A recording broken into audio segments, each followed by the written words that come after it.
Hello 10th class.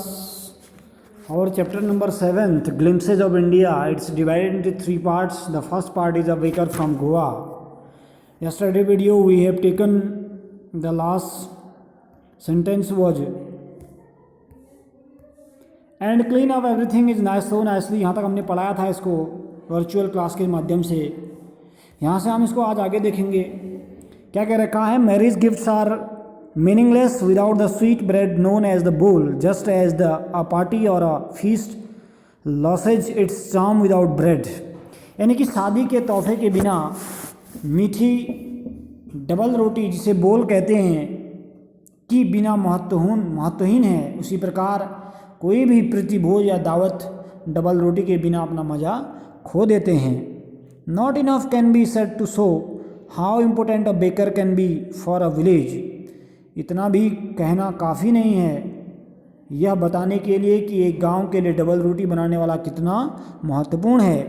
The lady of the house must prepare sandwiches on the occasion of her daughter's engagement. कहते हैं कि घर की स्त्री को अपनी बेटी की सगाई के मौके पर सैंडविच बनाने ज़रूरी होते हैं. केक्स एंड बॉलिनहास are a must for the Christmas as well as the other festival. कहा गया है कि केक और वॉलिनहास क्रिसमस और दूसरे पर्वों पर बिल्कुल ज़रूरी हैं. Thus the presence of the bakers furnish in the village is absolutely essential. Cake और वॉलिनहास क्रिसमस और दूसरे पर्वों पर ज़रूरी हैं. इस कारण एक गांव में पाव बनाने वाले की भट्टी का भी होना बहुत इसेंशियल में ज़रूरी है. अब baker of bread seller of those days had a peculiar dress known as the कबाई. एक पाव बनाने वाला या डबल रोटी बेचने वाला उन दिनों में से एक अजनबी की तरह की पोशाक पहनते थे जिसे कवाई कहते हैं. It was a single piece long frock reaching down to the knees. यह क्या है? एक संपूर्ण लंबा फ्रॉक होता था जो कि घुटने तक जाती थी. In our childhood we saw bakers wearing a shirt and trouser which were shorter than full length ones and longer than half pants. हमने बचपन में हम पाव बनाने वालों को एक कमीज और एक ऐसी पैंट पहने हुए देखते थे जो कि पूरी पतलून की लंबाई से छोटी और निक्कर से लंबी होती थी. Even today anyone who wears a half pant which reaches just below the knees invites the comment that he is dressed like a pader. आज भी जब कोई ऐसा निक्कर पहने जो कि घुटनों से नीचे तक जाए तो उसे ऐसी टिप्पणी मिलती है कि वह बिल्कुल पैडर की तैयार हुआ है. यानी कि उसको क्या क्या नाम से जाना जाता था गोवा में? पैडर नाम से जानते थे. पैडर PADER. इसको नोट कर लेना आप, पैडर कैसे लगते थे करके, ठीक है ना. फिर कहा गया है the baker usually collected is bills at the end of the month. यानी कि पाव बनाने वाला ज़्यादातर अपने बिल महीने के अंत में इकट्ठा करता था जो पैसा है. और monthly accounts used to be recorded on the some wall on pencil. महीने का हिसाब जो है किसी दीवार पर पेंसिल से लिख लिया करते थे ये लोग. Baking was indeed a profitable profession in old ages. पुराने दिनों में पाव पकाना और एक फ़ायदेमंद व्यवसाय था. The baker and his family never starved. यानी कि कहते हैं कि पाव बनाने वाला और उसका परिवार कभी भी भूखा नहीं मरता था. His family and his servants always looked happy and prosperous. यानी कि पाव बनाने वाला और उसका परिवार कभी भूखा नहीं मरता था. वो उसका परिवार और उसके नौकर हमेशा प्रसन्न संपन्न नजर आते थे. Their plums physique was an open testimony to this. Even today any person with a jackfruit like physical appearance is easily compared to a baker. कहते हैं कि उनका गदराया हुआ शरीर इस बात का एक खुला प्रमाण था.